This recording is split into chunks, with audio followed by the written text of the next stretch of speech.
Hello guys, তো একটা জিনিস দেখাই, আমাদের বাড়ির নকরানিকে দেখাচ্ছি, একটু দেখুন। ওর বিছানা রেডি, ওকে গদ্দি পেতে দিয়েছি নিচে, ও ওখানে ঘুমাবে।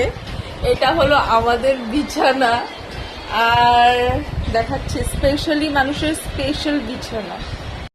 এই যে এটা হলো পম্পি মেহেন্দি আর্টিস্টের বিছানা। তো এটা হলো ওর তাকিয়া, ও এখানে শুবে। এটা হলো বেস্ট গদ্দি। তো পম্পি কিছু কবি? একদিন আমরাও বলবো। কি কর? ওই যে বন্ধুরা আমার কথা চা,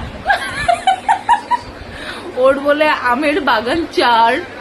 বন্ধুর আমের বাগান ও সরি, বন্ধুর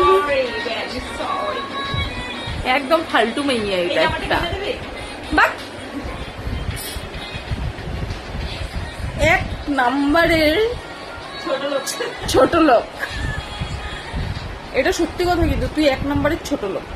thank you. So bye, good night.